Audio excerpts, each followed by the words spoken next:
Ladies and gentlemen, boys and girls, welcome back to another episode of the Keystone Chronicles podcast. This week I'm joined by my good buddy Josh Beltowski, and we have a great episode lined up for you guys.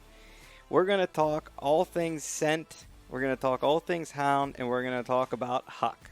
Huck is Josh's blood tracking dog, and these guys are ready to rock and roll at your convenience this year if you hit and wound an animal. And this episode has been a long time coming for Josh and I, in years really. I can't wait for you guys to hear some of the questions that I'm able to pick Josh's brain with. And this is an episode about scent, okay?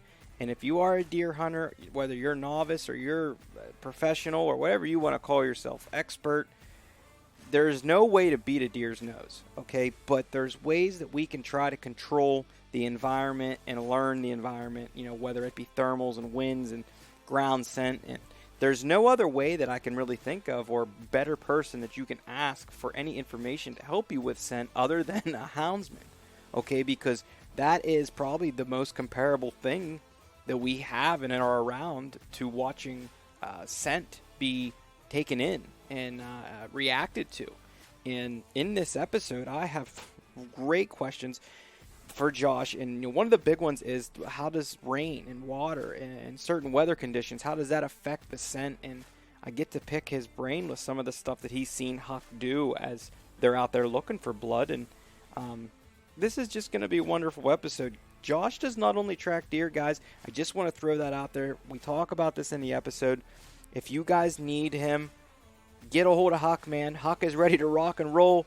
This is what he lives for. So get a hold of Josh on his Instagram at Josh Beltowski. You can also get a hold of him through me, and there's some other means we talk about how to get a hold of him within this episode. So with that being said, guys, I really think that you are going to enjoy this. Thank you so much for listening. I can't wait for you to hear. Here we go. Ladies and gentlemen, welcome back to another episode of the Keystone Chronicles podcast. Guys, I'm sitting here with one of my good buddies. This one has been a long time coming. This should be a special one for me and for him. This is something that we've been looking to do for each other for a while. And, you know, we both have kids, we both have families, and we're both outdoorsmen. And if you guys know how that works, that pretty much is, if we're not spending time talking about hunting, it's hard to find time to even sit down and talk even more hunting. And we're here in person, which is always my favorite thing to do. We're at the house, and he's made the trip out. And ladies and gentlemen, Mr. Josh Beltowski, how are you? Good, buddy. How are you? Good, man. This is going to be a lot of fun. I'm really excited to get in this conversation. And just so you guys are aware, today we're going to mostly keep it right around his dog, Huck. Huck is a blood tracking dog. And if you guys kill him, he'll find him. All right? If you need any hand or anything like that, I'm going to get into it right away. And you need to get a hold of him. We need to get Huck on your blood trail, all right? That's right. And that's what we're going for in this one, man. We're going to talk a little bit about tracking dogs, and we're going to talk about blood trails and scent, and we're going to go down that road, man. We're going to keep it on deer for the most part, but if we stray a little bit, that's all right. Josh, before we get started, man, do a little introduction yourself, just who you are, kind of what you're about, and anything else you want to add. Yeah, I'm Josh Beltowski, born and raised in Hastings, PA. 20 minutes from here? All right up the road. Pretty local. Mm-hmm. I've had dogs in my life as long as I can remember. My pap had beagles. Started hunting. I hunted a lot with my pap when I was young. And the dog thing never left. Got on my own. Had my own beagles. Got into the coyote hounds, which we'll touch on at a later date, I'm assuming. Yeah. Oh, yeah. We'll and for another day, yes. Yeah. And that led me to the blood tracking dogs. Once they legalized that in PA, my head just was stuck on it, and I actually had a guy come out, track the dog with a good buddy of mine, and I was hooked. Yeah. I knew I wanted to do it. That just set the fire up, and here I am. Yeah. So I got Huck last year, right before season, and trained him up, and we had a hell of a season, and here we are chatting about it. Yeah. Yeah, you guys had one hell of a season, and I followed along a lot of it and was in contact with you there for a couple of them. And, as your season progressed last year, and I just want to get into any quick stories you have, how was the first track that you had with Huck? I know that you had him the year before, right? No, we got him. I got him at 8 weeks old. We started archery season at 16 weeks old. Okay. Yeah. Yeah, this is for real. I was super nervous. 16-week-old dog, Right. Yeah, pup. Yeah. So I got him at 8 weeks, like I said. Trained him the best I could. Mm-hmm. I was showing, taking plenty of videos, showing the guy that I got him from, who is a season tracker, showing him what we were doing, asking him questions. Is this good? What do you think? He's like, man, you're nuts. This is great. You gotta get your name out there. Like you gotta take some tracks this season. I'm right. like, he's 16 weeks old. He's like, just offer it for tips. Get some phone calls. Have some people that are, they hit rock bottom and they need a hand. Right. Well, we did just that, and we found 3 deer the first day. Yeah. So, yeah, that's freaking awesome. yeah, it was pretty cool. Now he comes from like a bloodline of tracking dogs, then, or absolutely. Okay. Yeah, his dad. Anybody in the area may know of Quest Haven Lodge out in Tyrone. Mm-hmm. His dad, his owner's Tori Glennie, good buddy of mine. We hit it off real well, and I owe a lot, if not all, my success last year to him. Mm-hmm. Helped me through things and got me started with a heck of a dog. Yeah, his dad, man, I think his dad did 48 or 52 or some tracks the season before I got Huck off of him. Now they track, in the lodge, at the ranch. So they track some absolute monsters. It's pretty cool that he's able to do that, training in that kind of facility, high deer density, so they come from good stock. Yeah. Now, the story going into getting Huck, right? You said that you were tracking with a buddy, and just kind of give me the rundown of how that went down. You went out with your buddy and you seen this other dog tracking, and you were already a houndsman going into this, and we talked about before. We will get into another session talking all the coyotes and a lot of rabbit hunting before that. But what was it that you seen in the blood tracking dog where you're like, man, this is it for me. I gotta go that route. Yeah. So it had been something that I was interested in. I did a lot of research. Mm-hmm. Obviously, you think about blood tracking, you think bloodhounds, and I looked at all kind of different dogs, all different species. And there was 2 of them that stuck out to me. One of them was a Bavarian Mountain Hound. Mm-hmm. I liked their small stature. I liked their agility. I liked how they were bred, why they were bred, and I liked their availability or lack thereof. Okay. They're pretty rare, I guess. Not too many people heard of them, let alone have seen one. Right. And I just like having something different. Yeah. So yeah, it'd be 2 years ago now. My buddy Nate calls. He's like, "Hey man, you want to help?" I love tracking to begin with, whether it's with a dog or not. Mm-hmm. Yeah, I'll be out. So me, Nate, and his dad, we got on the blood, good 9-point, and it dried up. I mean, it just got to the point where we. Now, how far did it go and it started drying up? 300. Mm. I'd say we pushed it every bit of 300 yards. Laid down before or no? No bed yet, but my opinion. In my experience, we're getting close. If he's hit, if he's a dead deer, right, at 300 yards, we're getting. Mm-hmm. He's got to be getting close. Right.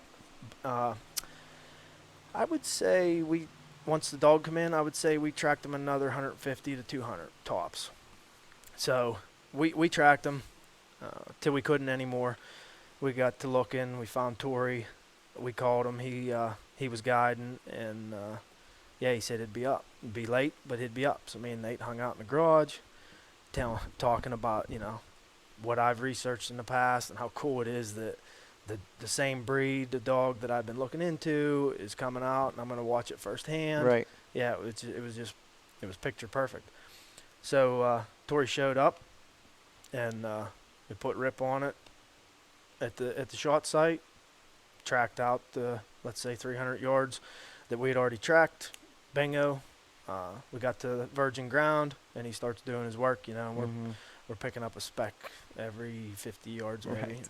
Something me and you probably, as We'd good as trackers as we are, it's just probably not. You'd never find it. Right. Yeah. Just I'm talking a pin drop and every once in a while. And he did great. He made a check. He come back. I had the blood. It was one of them things we let the dog do his thing because we don't know where he went. Right. I'm standing on the last blood, and he come back through, and there he was. He found him just like he was supposed to. Right. Yeah, and it was just, it was awesome. And again, me and Tori hit it off. Just grade A. He's a great dude, and we were just questions and answers, and I could tell, even though he had quite the waiting list.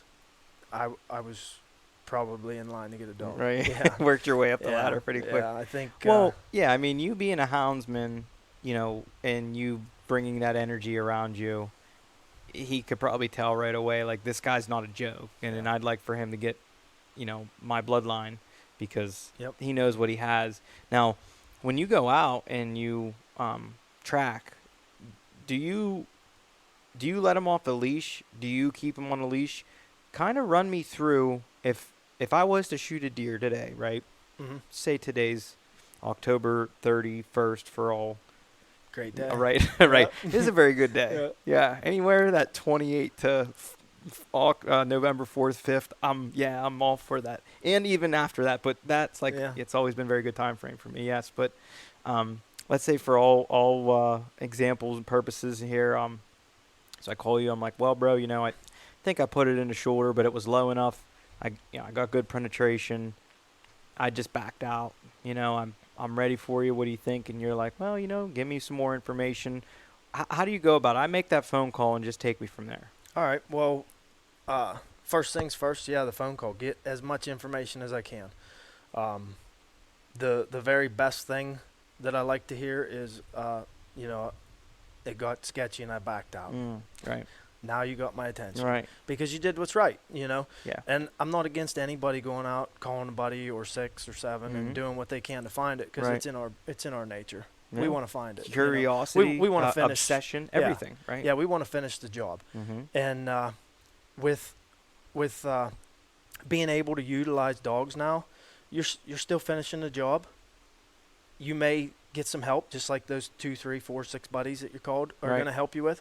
You now have a dog to help you, which is way better than any 6 or 8 buddies that I promise you. Right. And pulling those guys in, it just creates a bad atmosphere. Right. And we'll get into that later. But so you call me, you say you backed out.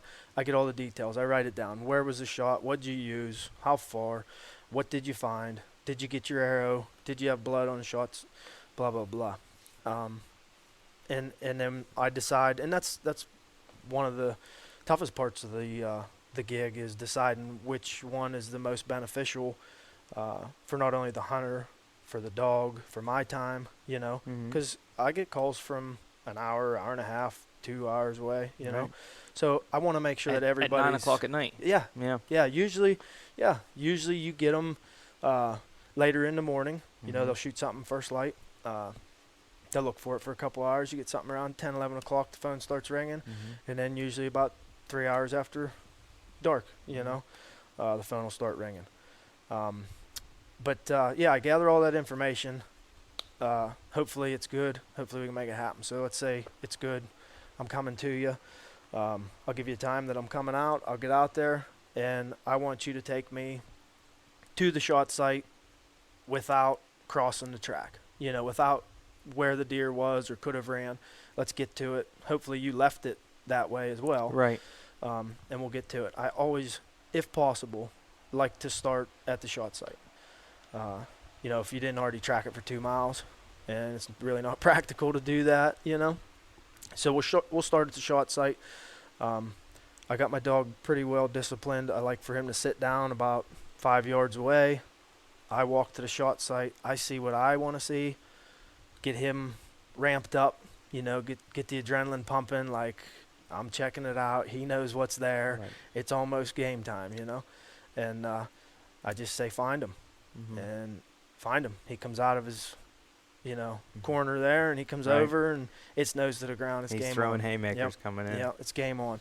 So I like to, if you had already tracked it 100 yards, and backed out, I'd like for you to walk me through it, help keep us on track if we need it. Just give me, hey, it went past that tree. Hey, it did that. But more than likely, the dog's going to stay right on it. You walking on the track has a tendency to lay some of your scent on top of the deer if it's minimal or bad conditions. So keep us on track. Let's not waste too much time on what we already know, where we already know the deer went. But I want him to gather as much scent as possible from point A to point B. Once we're at point B and you have no clue, it's just pretty much you're going to sit at the last blood. I'm going to carry a walkie-talkie. When I get another blood, you're going to come up to the next spot and you're going to be last blood. Or you can stay on my tail if your girlfriend's with you or your buddy or whatever.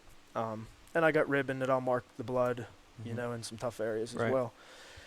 And then hopefully we end at the pot of gold. We sit down and now when you're following him, you as the dog handler, are you watching him? Or are you kind of eyes up? Are you like looking for a belly or? 99% of my focus is on him. Okay. Yeah, and he is on the lead. You asked earlier, in the state of Pennsylvania, they got to be on a leash. Okay. Yeah. Yep. Yeah, they got to be on a lead, which is good. good. Makes sense. Yeah. I think they're, and I could be speaking out of context here. I don't know, but I think their reasoning for that is to preserve the actual art of tracking the deer. I'm working with one dog that is out there tracking a deer. I'm not letting 6 mutts go run around and hope they find a smelly dead deer, which is cool too. You find the deer, end result, Right. But I've never seen that or heard that, but I would, being a hound guy, I would think that's the reasoning for it. Yeah, it makes sense. Yeah. I can see I why. like it, It's not a another couple states where you can hunt whitetails with dogs, right? Yeah. Which would be cool too. I'm not against I that mean, at all. I would definitely be, we'd definitely be going for sure. But I've had a few of those in the past, the deer dogs. Yeah, it's the ones that like to take them for sure, for sure. It's really like Sturgill Simpson says, man. A dog on the ground's worth 3 in the saddle. Yeah. And it's the truth, man. You can't beat a dog's nose, and it's also like having your best friend on the ground, and you're like, get him, get him, because you're just as excited to find that person's deer as you are for the dog to find the deer, because you're like, fuck yeah, we did it, right? Yeah. And what is some of the things that you are gonna tell guys? Because there's a lot of guys listening to this show and this episode right now, and if they're gonna call you, there's a couple things that they should know going into the season, right? And what are those things? Like, if I shot and hit a deer and I didn't make a good shot, and maybe I even knew I didn't make a good shot right from the get-go, and in my head already, I'm like, man, I got to call Josh. I got to get Huck out here. What do you want me to do?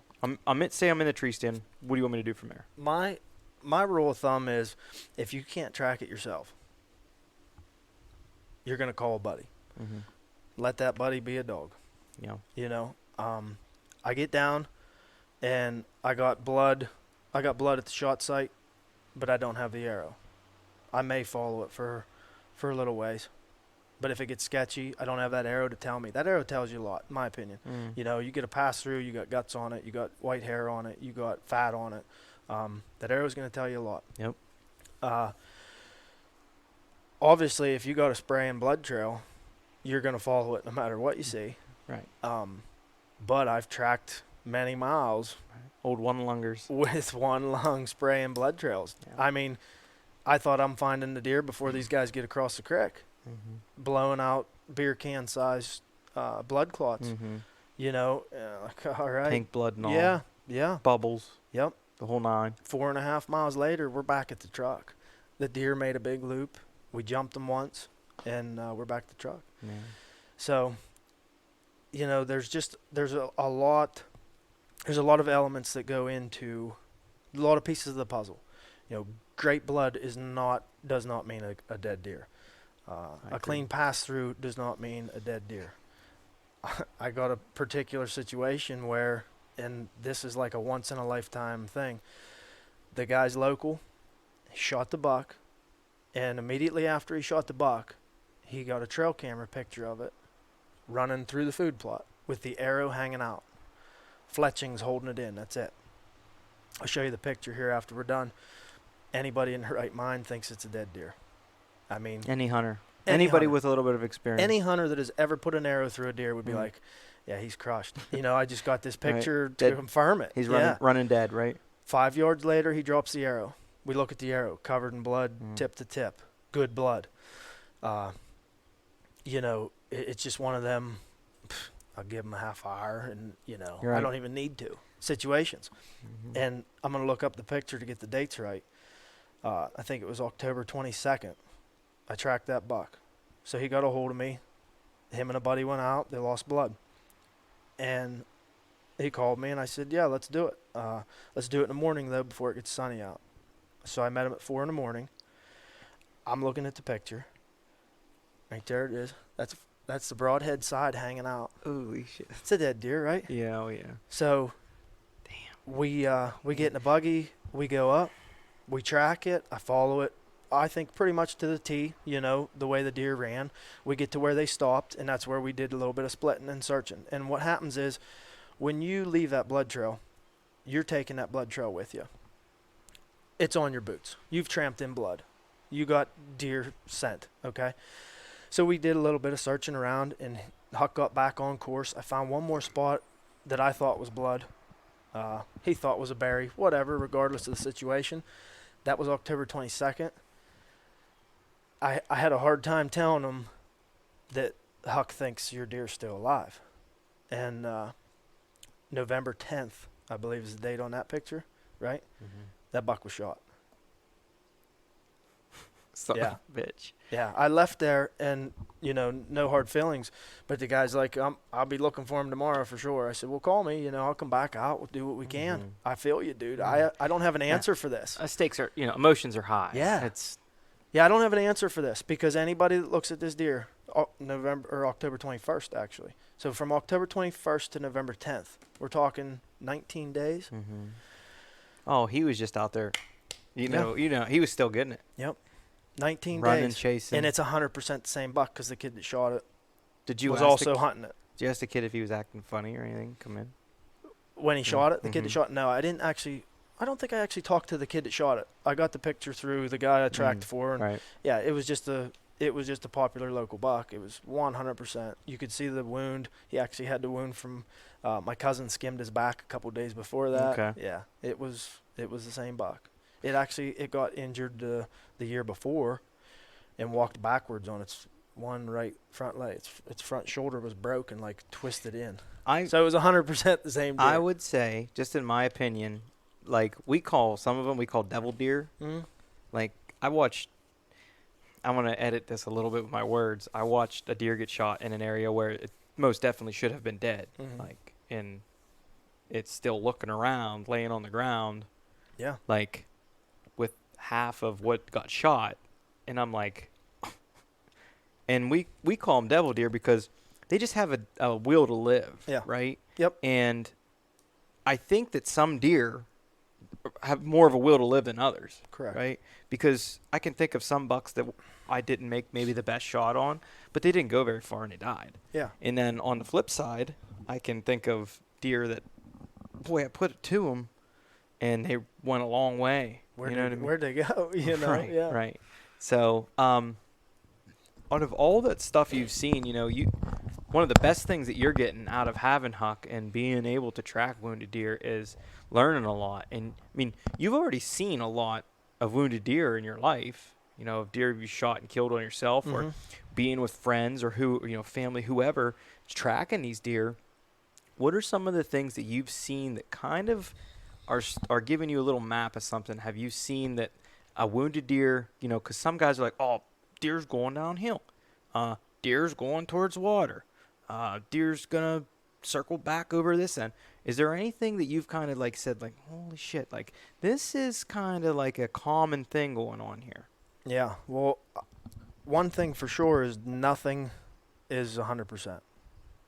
Deer going downhill. Yeah, I mean, more than likely. Right. I'd go downhill too. Yeah, we're gonna take the path of least resistance. That buck there, Right. straight uphill. The one I just told you about, 80 yards, 100 yards, and straight uphill. Yeah, he didn't die, so I get it, you know. Mm-hmm. But he was hurt. He had to be hurt. He only had one lung, I bet. Yeah, yeah. Water's a big thing with liver and guts. Mm. I see him in water, you know, with a liver for sure. But Makes again, sense. it's not, Right. you know. You're not going to stand here and tell me, hey, you should probably go check water. Yeah. If you Well, hit it in the gut. yeah. I mean, I would look there if I was tracking without a dog. If you were grid searching. Yeah, I'm out there grid searching. Oh, there's a pond. Yeah, for sure I would go Mm. check it with any hit for that matter. But that just proves the point that it's not 100%. You know, if I thought I smoked him, if I thought I hit him in the guts, any of those shots, I would go to water. I think that's just a natural thing for anything that's Right. that's injured. But I do think it raises the percentage, the rate on liver and guts. You know, when they're sick. Right. There's a difference. I distinguish a big difference between a deer that's sick And wounded. and a deer that's hurt. Mm-hmm. That buck that got shot was hurt. Yeah. He wasn't sick, you know. Yep. And that's just my own interpretation of it. Nothing I say is black and white or gospel or, you know, I'm green at this, so, you know, I'm Right. sure there's some things that are going to be argued about. Yeah. Oh, no, they go to water every time, you know. Mhm. I get it. But, Well, you've seen a couple, though. That's why I asked the question, because yeah. when you see that many in one season, you can kind of start, oh, this is kind of making more sense more and more as I start tracking these deer. Yeah. Yeah, we found 26 bucks last year. Mm. So we probably tracked 50, you know, I'd say at least 50%, 50, 60, something like that. Yeah. And a lot of them were inexperienced, knowing what track I should take, or not so much inexperienced, but just anxious, you know, excited. I got a call, I'm going to go, you Right. know. Yeah, it doesn't sound good. My very first call was down Pittsburgh way a couple days before our season opened. Damn. I was pumped. Right. I didn't even think about it. You're Yeah. going to 2B. I didn't even think about them getting started before us. Kid called, told me the story, and as I sit here today, you know, I would have unfortunately told him that there was nothing I could do for him. Mhm. Right. Bad news. As I sat that day, I was pumped and loading the dog in the truck going to Right. Pittsburgh, you know. Yeah. So he said, yeah, I hit this buck, no blood anywhere, no shot site, no blood. Me, my dad, and my brother checked this chest-high goldenrod field back and forth for 3 hours. I would not be going right now. Not because I don't want to help this guy out, but I got nowhere to start. Plus, wherever that deer did run is just back and forth track and I got a 16-week-old pup, you Right. know. But I straight up said, I don't want anything for coming down, but I'm going to see what we can do. And kid later on saw the deer in season walking out or walking into the tree stand, and I still talk to him to this day. And, yeah, we had a great time, Yeah. you know. Well, but you got a faithful guy from that, I'm sure. Yeah. And then on top of that, any of his buddies or Yep. family. yeah, I You made know a what I mean? contact. The word you of know? mouth there is. Yep. Yeah, I want to get him to a couple other things too. So I call you, I hit a buck, and let's just say what just happened here today. When you got here, we had pretty good weather. We were Mhm. going to sit on the porch, and we got pushed to the garage. And if you guys heard earlier in the background, it was pouring down rain for a little bit out here. What do I do? If I call you and me and you, we get on and check the Doppler, and we're like, son of a bitch, you know, it's Mhm. coming. Yeah. It's coming. You know, do you tell me, hey, you better push on and go and see if you can find your deer, or do you tell me, hey, don't do nothing. Rain comes, stops or whatever. We're gonna come in and we're gonna find your deer. Yeah, so actually, it's not that rain is good, but to an extent, rain can help us out. The amount of rain we just had, it was heavy, but for the amount of time, Short I would think it would help me more than hurt me, Oh shit. which is cool. Mm. Yeah, so basically, as long as everything else is good, when it rains, it's gonna actually kind of spread things out. It's gonna take that track from, you know, a drop here, a drop there, to a little bit wider area. Think of smoke when you think of scent. Okay. You know, you got a cigarette sitting there, no wind, just blowing straight up. Mm-hmm. You put a little bit of rain on it or whatever, wind, it might make a little bit of a cloud around that cigarette. Mm-hmm. You know, Yeah. let's think of that as a blood drop. Okay. And the rain does the same thing for that. It kind of spreads it out. Obviously doesn't make it stronger, but it gives it a little bit more of a range to smell, to track. So a little bit of rain I'm okay with. A couple hours. Actually, last night, you know, I was telling you before we got on here, shot one last night, ag tag area. It dumped it for 3 hours after we left. I mean, downpour, Yeah. thunder, Storm lightning. good. Yeah, dumped it. I let it dry out today. We didn't go in there till about lunchtime. You know, let it kind of go from one aspect to being overly wet to being dried out. We ran the line, crushed it. Like You it, know, like yeah. it was nobody's business. Yeah. Yeah, I should have let it sit for another day. You know, but that's a good thing. You know, I'm not. We're training right now. We're pretty hot and heavy, getting ready for the season. Mm-hmm. I'm not worried about, you know, how hard of a track he can. I'm worried about getting him on tracks, getting him back in the groove, smelling, Right. running his thing, doing his thing. But yeah, the rain, obviously, long term, it's gonna be your enemy for sure. So if you're gonna have a 10-hour steady rain, let's still give that deer the amount of time that he deserves, that he needs, because there's nothing like pushing a deer in the rain, you know. Let's still give him that amount of time, 4, 5, 8 hours, and then let's go in and hope for the best. We, if you remember last year, first day was a downpour, right? Mm-hmm. So we tracked. I actually got a hold of Tori for this one. It was a 7-year-old girl. It was her first buck. I figured we could do it. You know, the scenario was good. However, it was raining, and we had tracked 3 deer prior to that. And at 16 weeks old, I'm like, I don't want to push him. Mm-hmm. He's tired. He's sleeping right now. Well, yeah, joints aren't even growing together. Yeah. So I didn't want to push it. And I did the right thing. I got Tori in there. We took one of his pups with us. She did great. She was everything but on top of this deer. And made a check and ended up coming back. So we got back to the truck. We got Rip to the tee, down the track on the deer. We find out in the 4 hours, I think it was 4 hours that we let that deer sit, the coyotes had it destroyed. Already. Lord, it was gone. Hmm. It was non-existent other than a rib cage. I'll show you a picture. So what happened, I believe, was his dog got down there into it, got around the coyote scent. That's it, dude. Destroyed. Totally gone. Oh my God. Yeah. There was nothing left but the neck, the head, the neck, and it actually had its shoulder blades like flipped up. It's gone. There's no better way to say it. So we think she got down in there close enough to where the coyote scent was super strong, and she maybe didn't like it, you know, Yeah. as a pup. So, like I said, we brought her back. We put Rip on. He took it to the tee.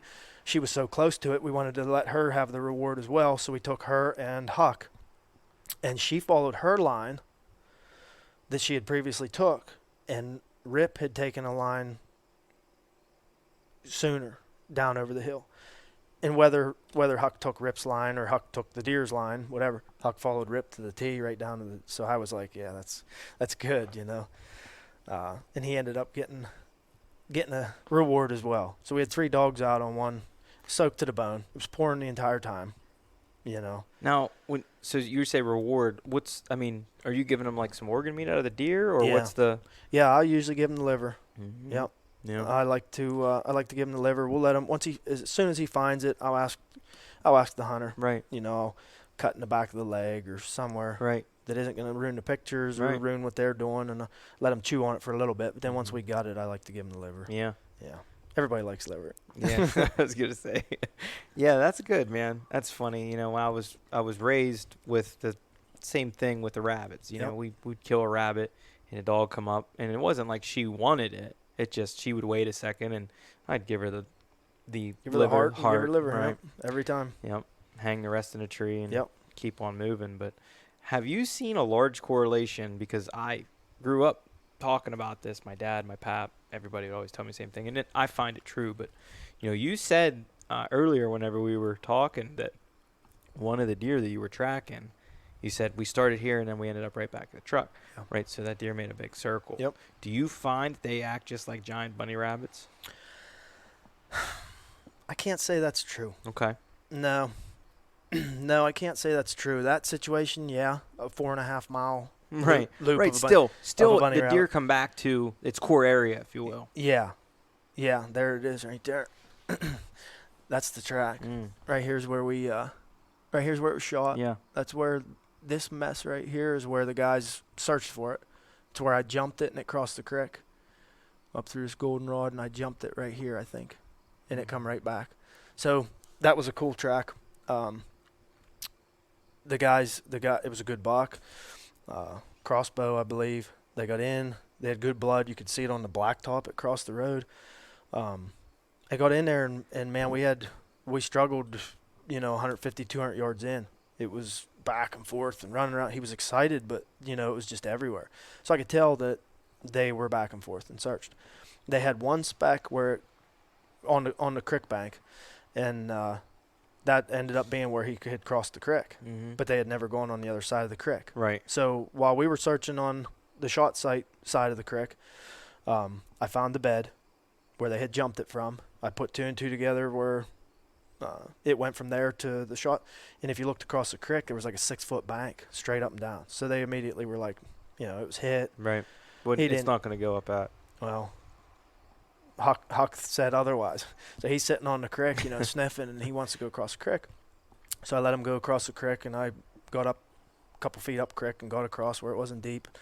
Of course, he didn't get up that bank, so I brought him to me, and I immediately went back to where I figured he crossed, and there it was, just blood spewed.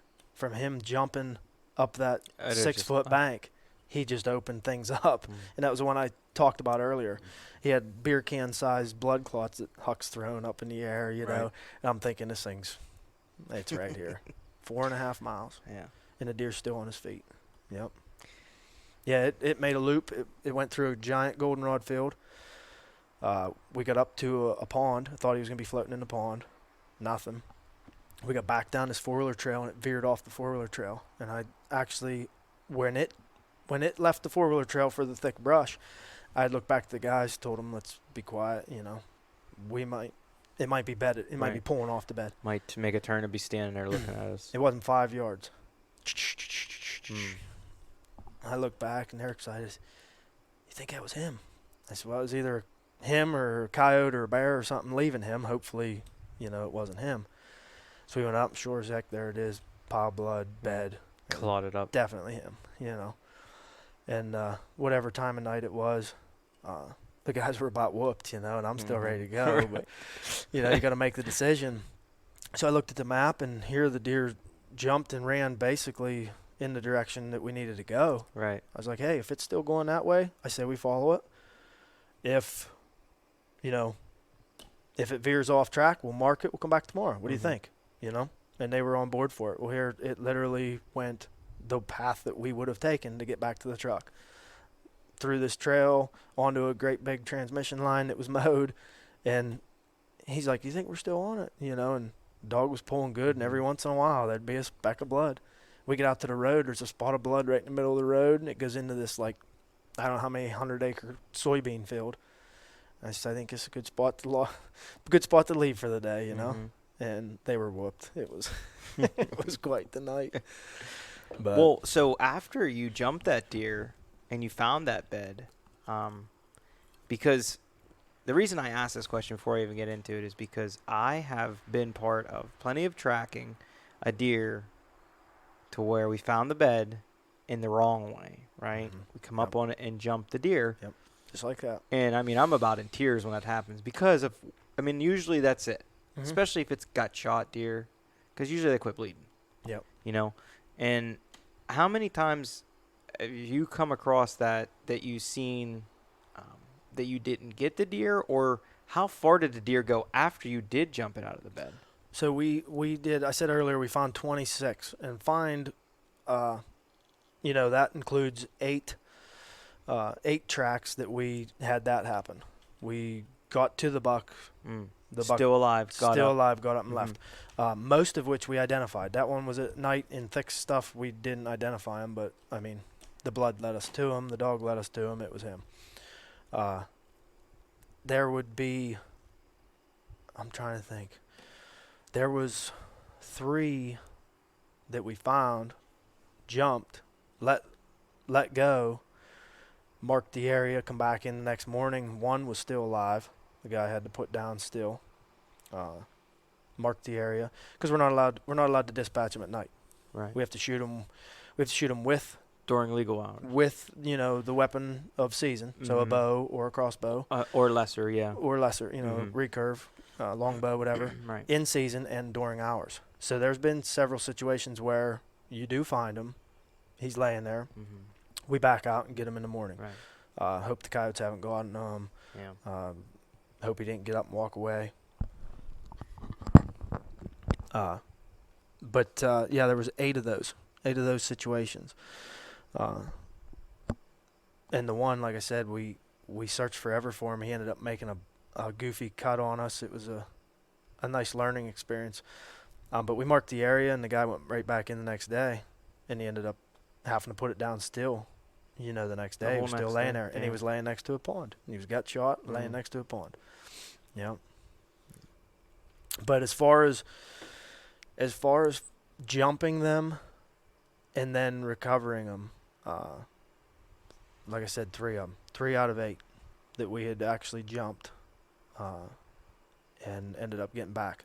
And I would say those 5 were either seen or shot later in the season or in rifle season.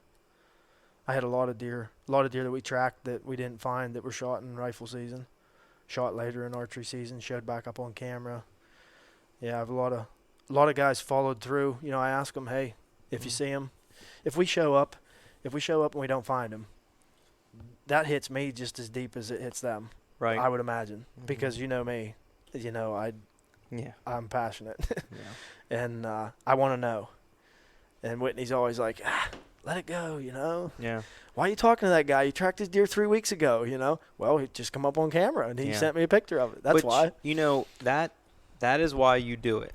And that's why we all like to be part of the chase, because when it comes down to it, we usually are killing deer as a group, because, especially in rifle season, but, in archery season, we wound a deer or something or another, and you get whoever gets that phone call or gets that text message, even before you had the dog, and it's like, we got to go. Get the headlamp ready, Yep. Paul Revere, light 2 torches. We're coming down through the woods. Yep. Where's the Coleman? Where's the lantern? Right. Because it's exciting. And then when you do get the deer, even if you don't get the deer, right? But when you do get the deer, you didn't kill the deer. Yeah. It's like this group effort thing, and that's why we love what we do. Yeah. So really, you get to live that camaraderie, and then you also get to see those moments, especially like if you had a young hunter shoot a deer, and they were with their dad or their mother, whoever took them or whatever, and then you get to be part of that moment. Which, I mean, you have 2 boys, and you're getting ready to come up on your moments. You know what I mean? And I'm hoping they don't have to call me, but right. But I'll be there if they do. This young guy right here, man, that smile says it all. Yeah. That's exactly what I'm talking about. Yeah. I tracked his buck and I tracked his dad's buck. Yeah. Great people. And if you look at it from the scope that I'm bringing up and talking about, you're doing more than just helping somebody find their deer, right? Because that young boy, young girl, whoever, they hit that deer, and they don't need to necessarily understand that disappointment yet. Yes, I understand it's part of the learning process, and they need to know, hey, maybe you should have took a more ethical shot. Maybe you should have done more practice, whatever it is, and they'll learn that down the road.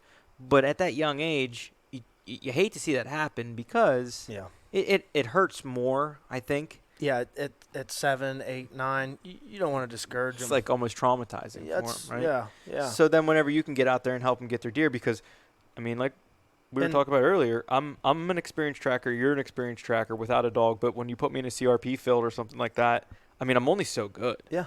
And with a dog, I've always said it. There's a right tool for the job. yeah. And if we can use dogs, why not use them? Yeah.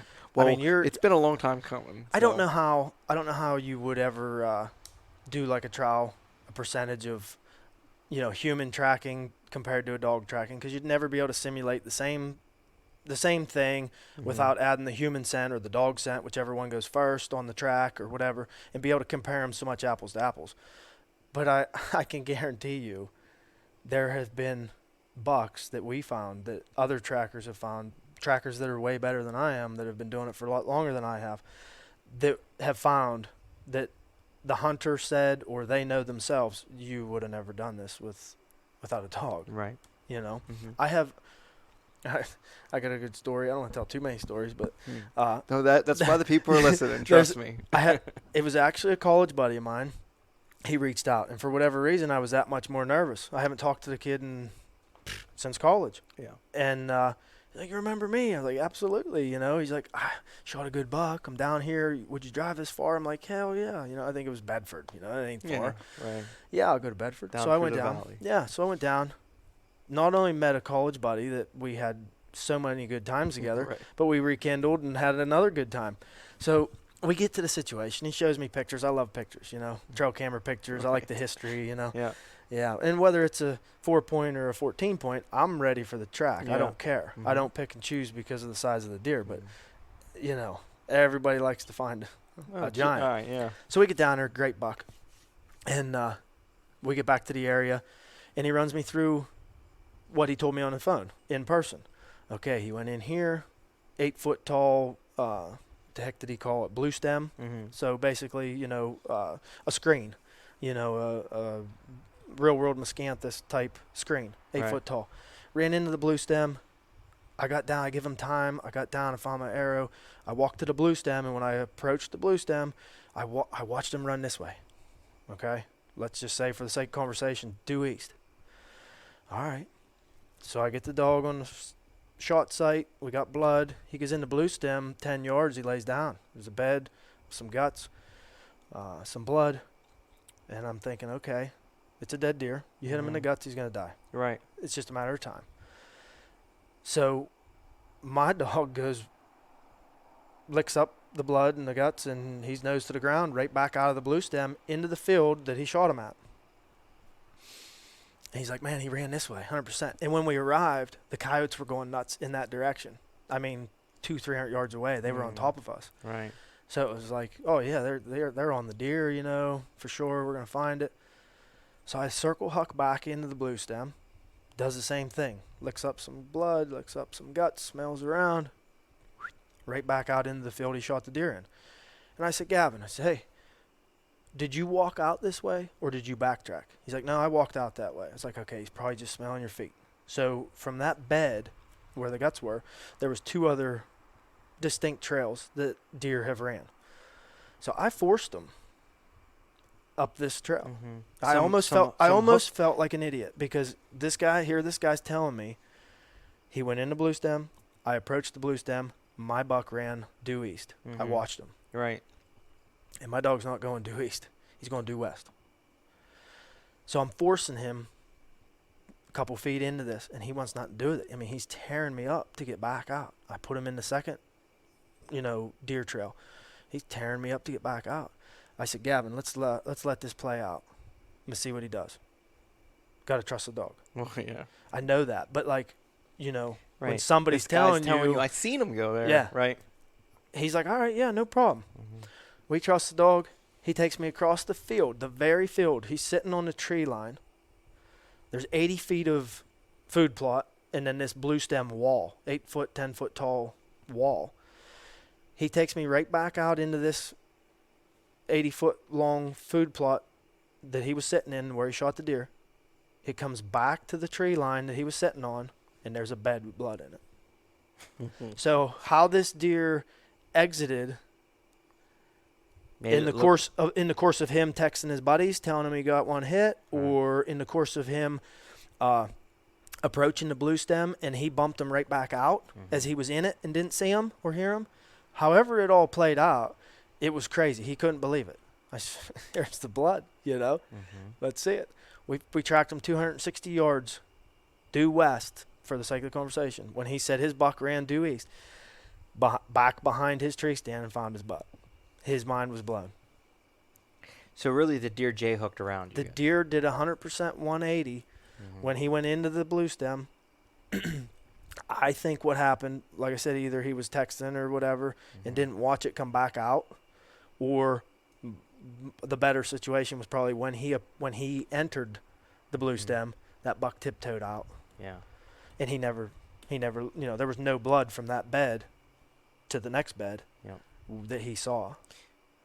Yeah, I think that either that deer winded him going into there, heard him probably, because it was only a matter of that. Let's just say that loop that he made, that U that he made in the blue stem, was only a matter of 75 yards, in and right back out. This was a mature deer, though. That was a good buck. How many? Good 10. How many bucks, though? And I don't want to get too deep into this, but how many bucks have you jumped and watched them do that, though? They,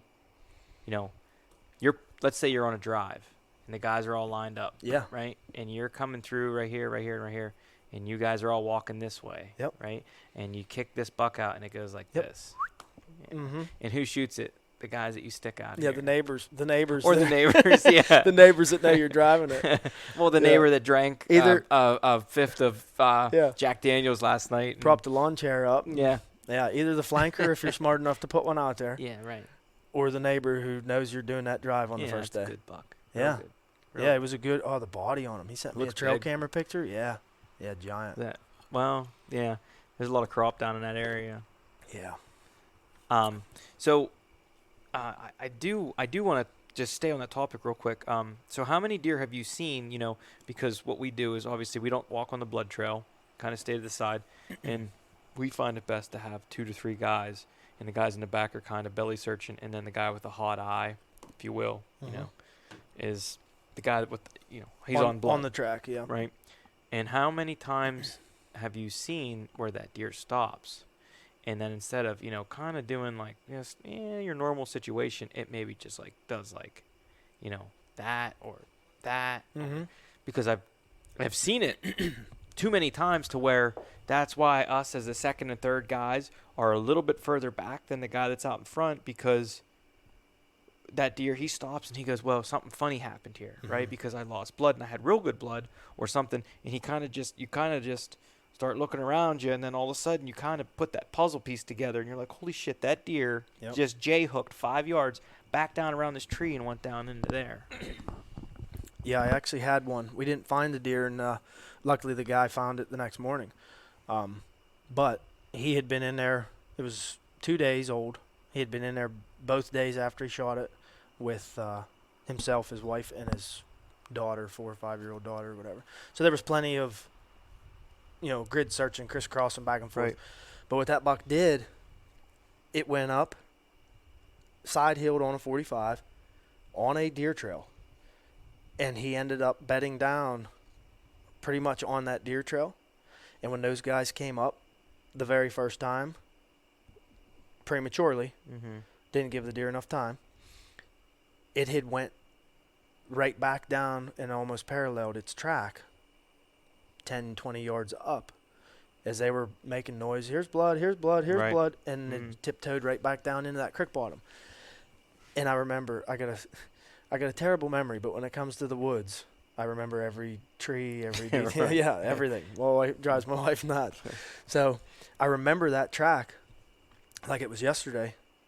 When we got to a certain spot in that creek bottom, and he made a 90 backwards to go up over this hill 45 degrees, my dog wanted to go straight ahead. I don't remember what the wind was doing at that time, but if I were a betting man, I would say it was hitting me in the face, and that buck was laying down there dead. Right. Because when the guy had messaged me later the next day and said he found it, he said all it did was come right back down into the creek. It was laying in the creek bottom, and it had got out of its bed and paralleled, theoretically, what he thought where it was laying to where it was bedded. It paralleled its track right back downhill in the creek bottom, and I guarantee it was as they were coming up that night. Just went right around them. Yep. Just knew they were coming. He knows where he was at. Mm-hmm. He knows that any predator is going to follow that track. He's going to avoid it. Yep.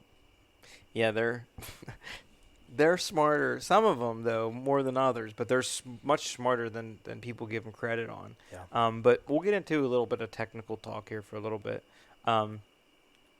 So really, like, to you, for a dog, what is scent? What is your definition of a scent that the deer's leaving? That's a good one. There's a lot of things that go into the scent. There's a lot of things that help the scent and hurt the scent. But basically, like I had touched on earlier, the cloud of smoke. I got some good literature that I got here, tracking dogs for finding wounded deer. Mm-hmm. I've read the book 3 times now, probably, and it's just got a lot of good stuff in it. And it'll tell you right off the bat, when it talks about scent, is there's a lot about scent we don't know. There's a lot about scent that is still kind of a mystery. But there's a lot of things that make it up, including dead skin particles off of a deer. Let's think of dandruff. Dander, yeah. Mm-hmm. So, these deer are losing these bacteria-filled dead particles of skin. Obviously, the blood. Let's think of the blood. We got scent in the blood. We got glands on deer, tarsal glands. They have a interdigital gland between their hooves that a lot of people don't know about, and that is probably the biggest scent provider for our purpose, because that basically identifies your deer. I'm going to smell different than you are. You're going to smell different than your brother is. And deer are the same. So if I get on your buck and there's no blood, because I really don't get a phone call if there's blood. Right. You follow it yourself. When the blood stops. Yeah. My dog is going to identify that deer, and that's why it's nice. That's why it's nice to start at the shot site. You get all that scent, not just the blood, but you get all that identification scent to that exact deer that allows him to continue the track when the blood's gone. Mm-hmm.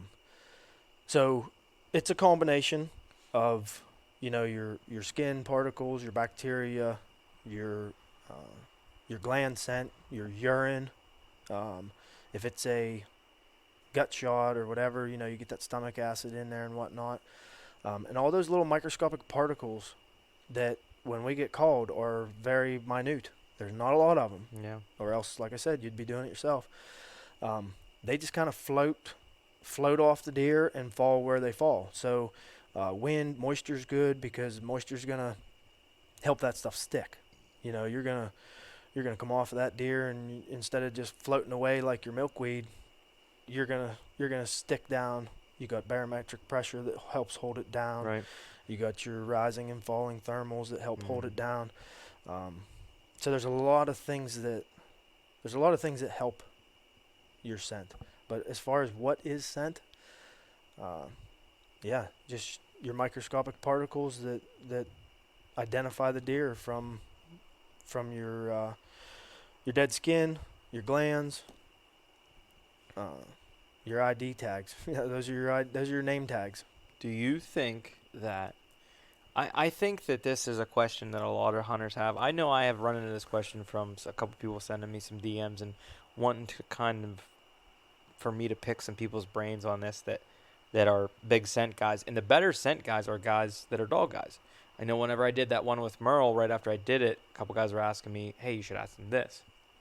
And one of the things that was pretty consistent was, so I walk in the woods, okay, and I go pull a camera, let's say, and I know that it's going to rain in an hour. So I decide, well, it's going to rain in an hour, so I'm going to go in and pull my camera now, because 2 days from now, I'm going to go in there and hunt. Is there any correlation to me going in there during a rain or right before a rain to try and dissipate my ground scent that you think works or No, like I touched on earlier, it actually might help. help my deer pick me up? Yeah, depending on, we touched on it earlier in the podcast here. Depending on how bad the rain is or how, severe the rain is, if it's just a couple hour shower, it might spread that scent out and help that deer, What about the opposite? What if it's super dry? If I were going to check a trail camera and I would want to go in that woods with minimal scent, And right. I would go midday on the hottest day of that week with a wind. Yeah, I mean, that's I'm coming from a dog guy, ladies and gentlemen. So I know there's 3 of you I can think of that have asked me this question. There you go. It could be wrong. That's what I would do, though. Right. Well, okay, it could Yeah. be wrong, but at the same time, you have experience to say, a dog's nose is not a deer's nose, right? Yep. But it's still Yeah. it's still a multiplied nose for what It's still well above a human nose. yeah, I mean, leaps and bounds, Yeah. Outrageous amounts. Right. And every breed differs. What we need to do? We need to train a deer to track deer. I need to breed Huck with a coyote. Well, yeah, oh my God. Yeah, now we're You talking. can't tell me they wouldn't be the best hunters Oh out my there to God. find a dead deer, Could you right? imagine something like that? Yeah. Jeez. And just FYI, I'm not going to try and do that. You'll have people I don't- will be texting you. Not right now, anyway. My DMs will be blowing up. People Yeah. will be like, "Hey, I got I got a coyote. Tell him to bring his dog She's over. in heat. Yeah. Bring her out. Bring She's him puffed up, man. Bring him over. That's funny. Yeah. No, but for real, I mean, there's been multiple tracks that I've been on that the coyotes beat us to it. Mhm. Whether it's because we give it time, Right. regardless of the situation, they know how to find them. They are very good at it. Yeah. They know how to find them. I don't know how they're that good at it, but they. But they're a canine, so if they can find them well, Yeah. a well-trained dog, and not just a well-trained dog, because you have to know your dog. Yeah. I think it's Any- because they're feral Yeah. and they're dependent. Well, and survival. right. They're opportunists. If you haven't eaten in 16 days, Yeah. you're gonna find food. I'm gonna find right? it. I'll find it You're gonna- before. I'll find it before most guys. Huh? Right. Yeah. Right. Yeah. Um, But that's just the nature of the beast. Even though Huck gets a meal every day, it's still in him. The hunt is there. The drive is there. Mm-hmm. And whenever I take him out, when I put that harness on, when I grab that leash, when I put my cap lamp on, Right. dude, he's ready to go. It's like a switch knows. gets flipped. Like I said earlier, I have him sit down 5 yards away from the shot site, whatever Mhm. it is, give or take. I walk over and I see it, and he's sitting there drooling pretty Yeah. much. Right. He's out of lover mode and he's into Yeah. it's time. Say find him. Right. Boom. Next, he's up. He's up out of his seat and he's coming over, sniffing, licking, Right. and it's game on. Lives for it. Yep. You've been a PA resident for unst years. 35. As long as you've been alive. Mhm. And you've got to see as many changes regulation-wise as I have for the most part. And I always ask my guests on this show, because I think it's important to point out what people are for, against, or ideas that they may or may not have. I want you to give me some yays and nays for our state, okay? Some things that you really like that we're doing. And it doesn't matter. I don't care if it's deer. I don't care Mhm. whatever. Some things that you think we're doing really well and would like to move forward and see them keep going in that direction. And then some things that you think, hey, man, we should probably take another look at this, and I think we could do a little better or try to change something here. Well, number one for the good would have to be allowing dogs for finding wounded game. That's agree. definitely first and foremost. I agree. And high five to the game commission for that, for sure. Mhm. I think the other one that sticks out to me would be the opportunities for the youngsters. Mentored youth. Yeah. Mm. I mean, it was 12 years old, Yeah. That was that a birthright. Yeah, that was a big age. And you know Yeah. what? There's some kids that should wait till they're 12, and there's some kids that are maybe quote unquote ready earlier. Right. And it's cool. Yeah. It's cool if you have the proper mentor and the proper mindset Mhm. and background to be able to get into this hunting game before 12. Yeah. I mean, You're really lucky if you have a good mentor. yeah, my boys have it. They've been bit. Mm. I touched earlier a red tag, ag tag 2 deer. My 3-year-old was right next to me for both of them. Yeah. It's 3 years old, dude. Yeah, I'm Yeah. not going to let him shoot it. He's not They ready love to the shoot it yet. They love the whole process. Though. Yeah. You help bring them home, and then you start skinning them, and they're like, "Dad, where's my knife?" Right? It's huge. And they do. Mm-hmm. Let's cut the meat. We're gonna cut the meat off, We're Dad. gonna eat it, Dad. We're gonna eat it, Dad. Right. Yeah. Make sausage, Dad. Make trail bologna. Put the cheese in it, Dad. Right? Yep. Yeah. So that's good. That's obviously good. I buy my 5-year-old a tag. He's hunted spring gobbler last year and this year.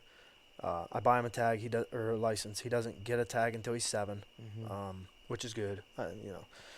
Not really ready to pull the trigger. He shoots his 410 himself, but he's not really ready to pull the trigger himself till 7. I'll give him that. Yeah. So 7 years old is the new 12, I guess. Yeah. I would say which is cool. I was in Ohio whenever I was able to complete the same thing. I think it was 8, if I remember right, or going on 8 when it happened for me. And I shot my first deer with a 410 pumpkin ball. Mm-hmm. It was a smoothbore 410 single shot. Yeah. Didn't even have a hammer. I still have the gun, just a brake. It's hammerless brake, so it just has safe. Nice. And shot a doe, and haven't looked back since. And yeah, dropped it right in her tracks. Yeah, right. The old 410 pumpkin slinger. Yeah. I think the bear too. The bear thing's cool. PA bear's awesome. Okay. We got a lot more opportunities to shoot bears, which is good because that means our numbers are up. I think. Right. Yeah. Oh, there you are. They're up. So there is an individual I like to point out for that because I just brought him up. The next podcast that'll be airing, and that was Dr. Gary Alt, because if you remember, like I remember, that guy had a hit out on him when he introduced the antler restrictions. I thought people's heads were going to blow right off their shoulders. Yeah. Right. Because that wasn't a thing. You know what I mean? Fork bucks, 4 points. That was all fine and dandy, and that's what you did. You shot them. There was does running all over the freaking place, and I remember a 3-day doe. I know you do too. Oh yeah. And there was deer everywhere. Yeah. I remember the year that they opened the water tower. Out of Glendale. Yeah. There was so many deer out there, and it was for flintlock only when they did it the first year. And I think I shot 12 times that day. Yeah. I did end up getting one running somehow. I don't know, but I was young. But I just would like to point out, the reason we have so many bear right now is because of him. And also the reason we have large deer is because he put his career on the chopping block and said, look, my career's already done. I'll go out, put me in charge. We're going to do the antler restrictions. And if people don't like it, it don't matter. I'm already done with my career. We have lots of bear. I don't want to say lots, but we have a good bear. We have a very good population, I think, and a good size. Yeah. And also, look at the deer we're killing. It's wonderful. Whether it's because of the lack of interest in hunting, could be. Has something to do with it maybe. I'm sure a little bit. Whatever the reason, I know obviously Dr. Alt had a lot to do with it. Yeah. The antler restriction's great. I'm not the best hunter, but I like to shoot good deer. Well, yeah. I try and hold myself to a standard, and every once in a while with the rifle I get a little sketchy, and there's a good buck, and you shoot him, and he's not as good as you thought he was. Yeah.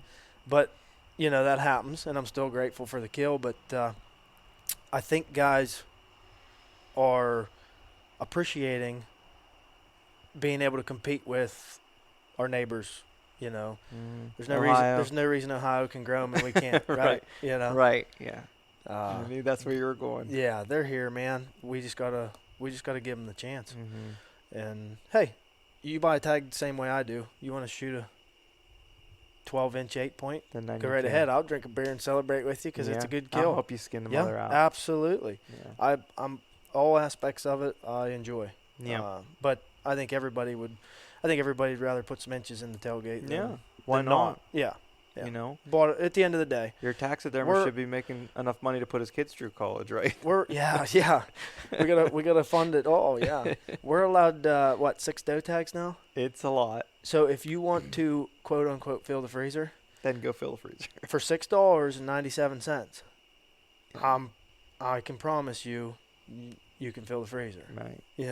Yeah, that is a oh, well, he can't eat the meat or he can't eat the horns. I'm cool with that too. If that's your mentality, great, dude. I Yeah. love it. That's old school. Right. You know, I mean, good for you. But I'm gonna hold out and hope for like a 120 or better. You know.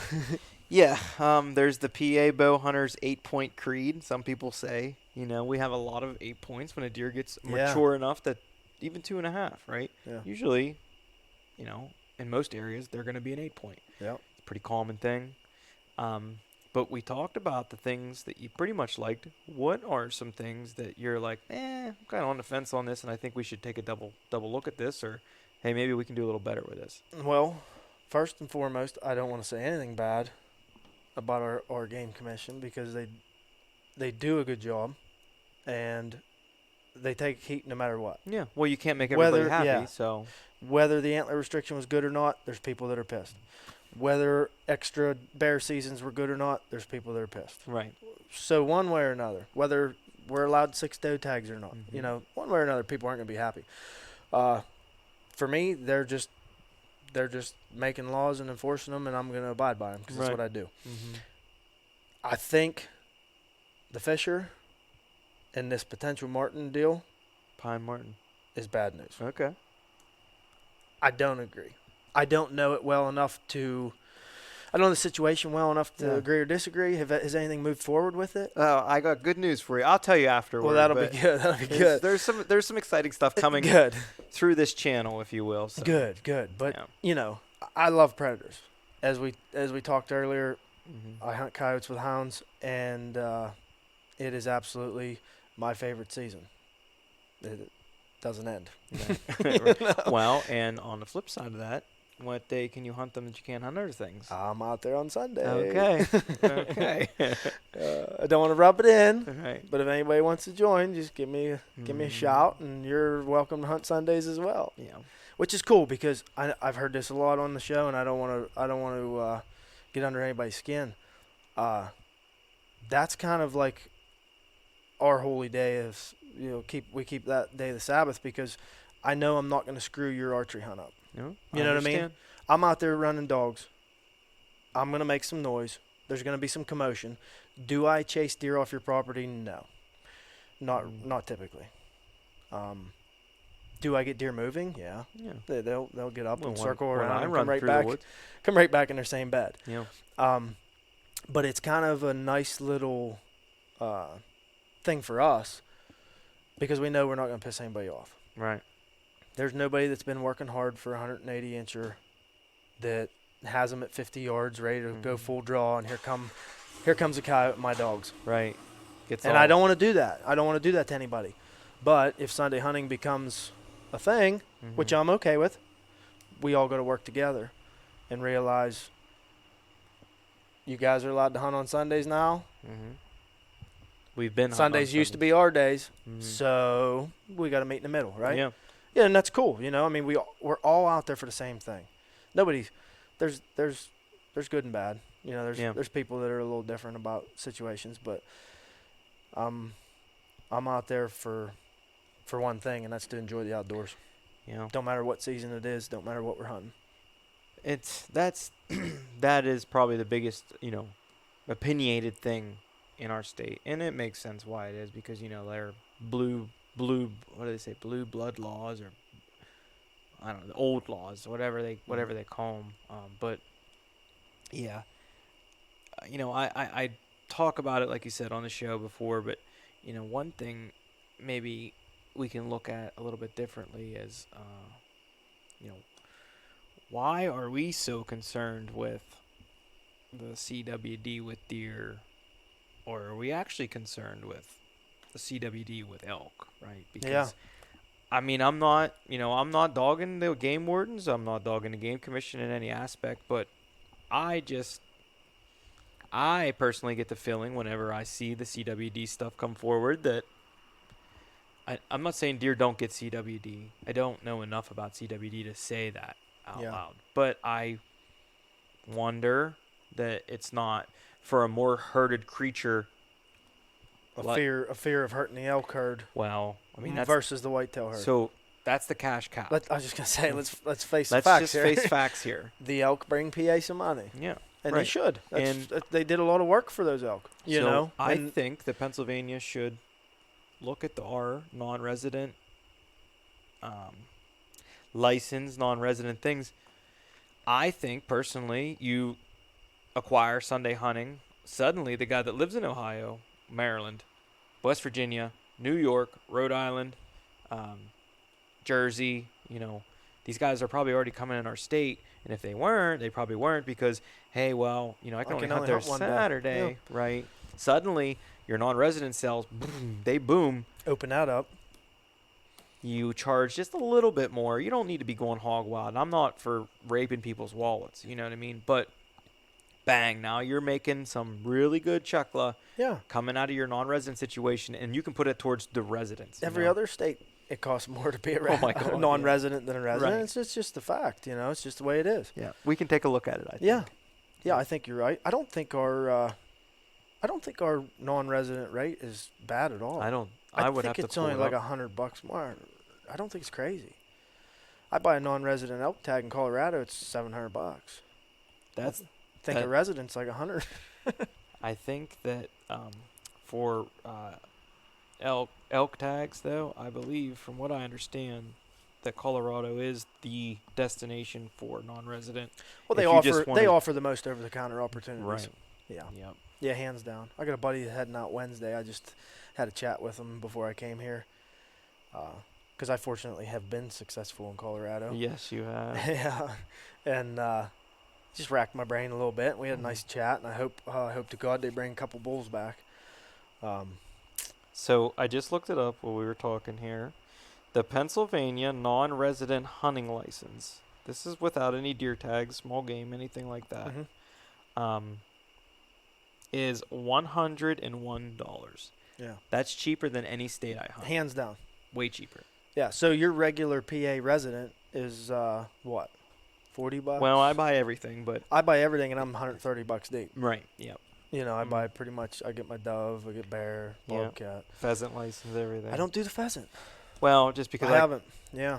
I can go with with Michael here and there or whatever, and then I haven't done the pheasant, not because I'm against it, just because I don't. I like it. I haven't done it. I'd like to do it, but I got enough. You got you got your iron in a lot of fires. It's a small game. What time of year am I shooting pheasants? Okay, same so time of year I'm taking phone calls. And I'll keep this short, because we're kind of on. And I know where you're going. Small game on Sundays. I've heard it before, and I think that's genius. Yeah, I think it's genius. I would give away my push for deer hunting on Sundays if they said, you know what, we're gonna give you small game on Sunday. Bring the squirrels back, dude. It's the best meat in the woods. Yeah. Oh. Bring the rabbits back. Nobody's doing it anymore, which is good because they're making a good comeback. Yeah. We kind of probably needed some time off. Wow. Pheasants. If you kill the hawks. Yeah. Oh, sorry. Yeah. There's a little too many of them out there. I hear that. But yeah, I would be for that, dude, for sure. Mm-hmm. Because then you're out there small game hunting with a beagle chasing rabbits, right? Yep. I'm out there coyote hunting with walkers. You run your chasing, dog. I'm running my dog. Nobody's sitting in a stand getting messed up. Yeah. There's plenty of guys that would be small game hunting. There's more guys that will pick up the small game hunting because they can do it on Sundays. Yeah. I think it's a great start. You take the boys small game hunting that day. You take them coyote hunting. There's options. I think it's a great start. I tracked a buck last year in late archery, snow on the ground. Yeah. Prime coyote, Mm-hmm. And I called the guys. I said, I got late archery. I got a phone call. I got to take it. All right. I was so close to loading the hounds in the bed and saying if I cut a track, because I was up on a mountain. I was in a coyote territory. Yeah. Dude, 100% fresh pair. coming out of the laurel right where this guy's buck went. Now, I never messed with him. But all I had to do was say, hey, Brad, hey, Zoop, dog, they're at the gate. Right. Dogs are in the bed. Get them on it, Yep. And they were going the opposite direction. Them boys could have been chasing coyotes with snow on the ground because we didn't have too many snow days. Yeah. It was a bad winter. Yeah, we didn't have no snow. That thing Nothing. didn't move. Yeah. One day. Yeah. 2 years worth of cobwebs. Yeah, right. Exactly. But no, it was a tough call. But yeah, that what we touched on earlier led me to another thing I didn't like. Man, I can't remember now. I got off on a tangent. Yeah, I will add real quick. I do think that we do need to look at the predator situation a little bit more. You were talking about, right, whenever we come on, or towards the end there, that the pine marten fisher, right? Yeah. All right, so that's what I'm talking about. You got this predator situation, right? What are the fishers doing to the turkey? What are the pine marten going to do to the turkey? That is the biggest question I get that people ask, and they're like, Mhm. "Hey, can you look into this?" Fortunately, coming forward, I do have something going on. We are going to touch base with somebody who's in power, Yeah. and they can give us some better answers. But what about the other situation, right? Because we talk about, I just said it. You can't shoot hawks, and that's no big deal, no problem. But I think we need to look at it personally. They got to eat, and nobody's eating them. And I mean, I see them everywhere, and there's a pile. They're super abundant. Maybe they're not in certain places and such, but I can tell you, then maybe we should look at it into our WMUs, right? And 4D and 2E, 2C, you can whack 2 a year or whatever it is, right? Yep. Because, I mean, let's face it, I just see too many of them. And I'm a rabbit hunter, so when I see that, I know what's going on, right? I'd like to know what one hawk is good for. It's probably way more than I want to know. Yeah. Now, obviously, I know your owls and stuff eat them too, but that's a whole different. The old great horned owl. Yeah, right. They're straight freaking up savage. They're freaking awesome, man. Yeah. I'm all for them. But yeah, we're on the coyotes. We're getting them, right? Yeah. It's funny though. I can remember whenever my pap shot a coyote years and years and years ago. I remember people coming from like 3 or 4 counties away to come see it. Yeah. That was that big of a deal. Yeah. And the same thing with the fisher. I remember a couple years ago, bobcats. I remember a couple years ago, guy killed a bobcat. Oh my God, guy killed a bobcat, right? Yep. Now I actually see more bobcats in the woods than I do coyotes. I know I don't think there's more bobcats than coyotes, but being in the woods, I see more. Right. I don't know if they're not as intelligent or what, but I just think there's more of them. There's a good bit more of them now because I get the pictures of them. I see the tracks. They're around. But I mean, that's pretty much it. That's what I got for you, brother. And this is one of those tangents you can go down for. It's a big rabbit hole. But before we go, man, I touched on it right before we started, but I need to touch on it again. If I hit a deer, or whoever hits a deer that's listening to this phone call, and they're not real confident in a shot, and they need to get a hold of you, where can they find you, and how are they going to get a hold of you? Well, my number's on our website, which I didn't touch on earlier. I'm a member of United Blood Tracker. Okay. Which is a organization that pretty much unites everybody that needs help.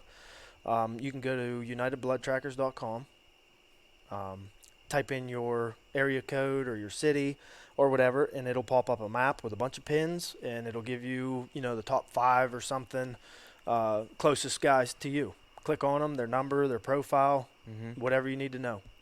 It's right there. Again, it's unitedbloodtrackers.com. Might be .org, but as soon as you type in United Blood Trackers, it'll pop up. Right. Super awesome organization. Real quick, last year they do a survey every year, and last year they had 360 survey responses from various trackers, across the area, and total tracks taken were 13,547. Yeah. That's pretty cool. The total recoveries were 6,523. So, a little less than half. Yeah, let's say a 50%-ish right. ballpark. And again, there's guys out there that want your percentage. A percentage is tough because I can take every phone call I get, whether I think that deer's dead or whether they screwed the track up. Mm-hmm. You can take them all. And obviously your percentage is going to go in the dirt. Or I can be super picky, take only this, and this, and my percentage is going to go through the roof.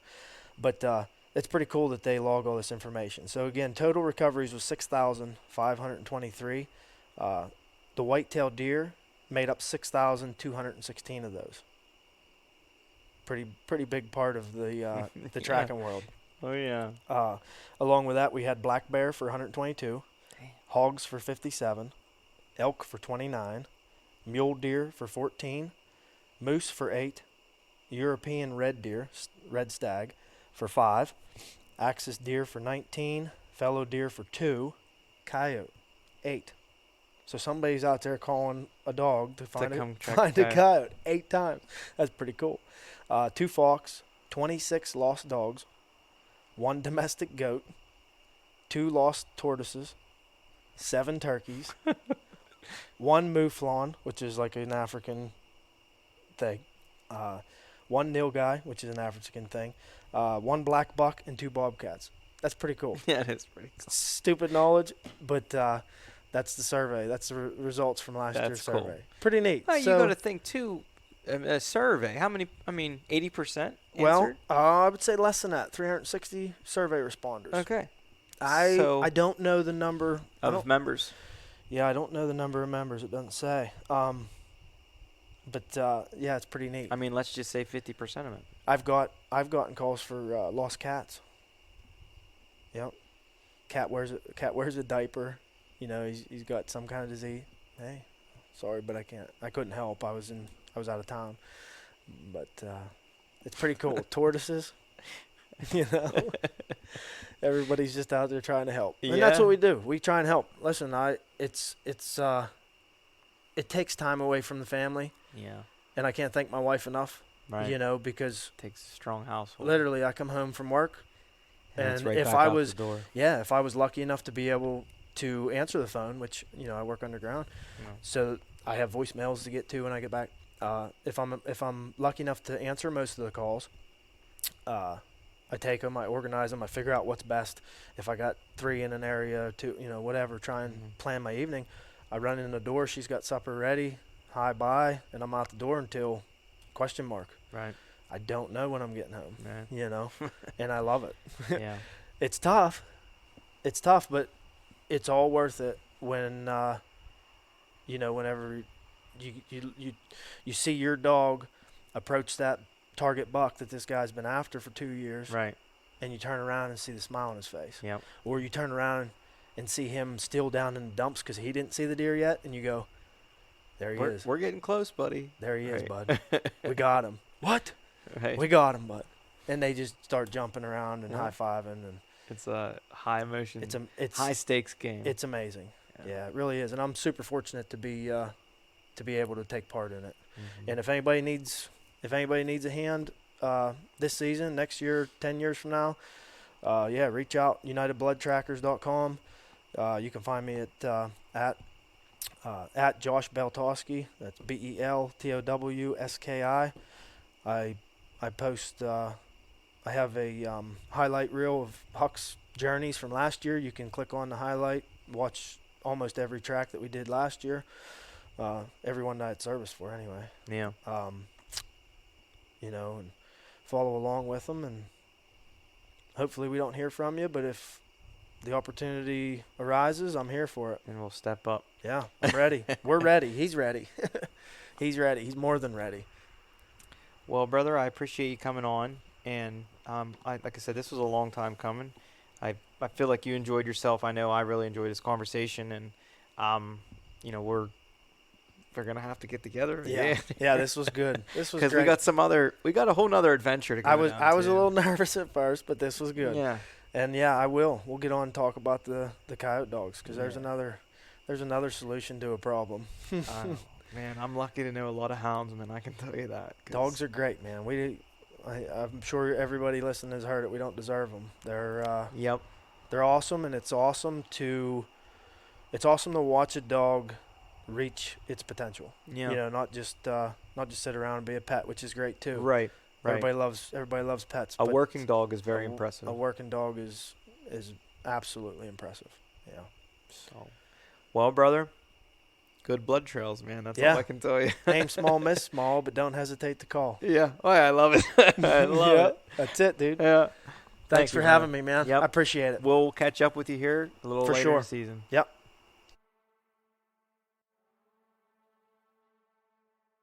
Ladies and gentlemen, you have finished another episode of the Keystone Chronicles podcast. Guys, you know how this works. I need you to go rate, comment, subscribe on any platform that you're listening to. That really, really helps the show more than you even believe.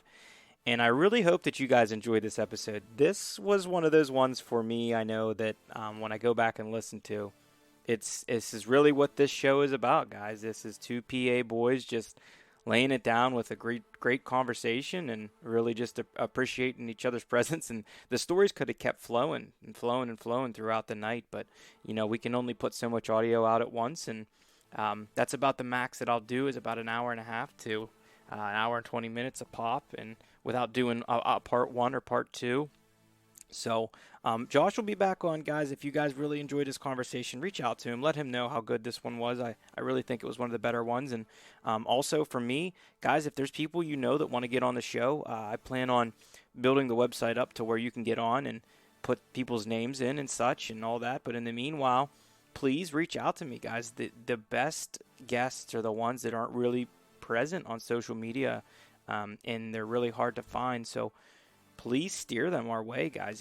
Let them leave a footprint on this world in some form or another that will be here forever, and get knowledge out to help and bring value to others. Because really, at the end of the day, guys, this is all we have as outdoorsmen is each other, and we have to protect it in every form and way that we know how. And I feel the way that is through teaching each other. So guys, reach out to me. I really appreciate everybody saying, hey, we love this, we love that. And I see it in the views and stuff on the statistics of the show, guys. I really can't thank you enough for making this show what it is. And I'm going to keep bringing you as much content and as much value as I can. So just be patient with me here.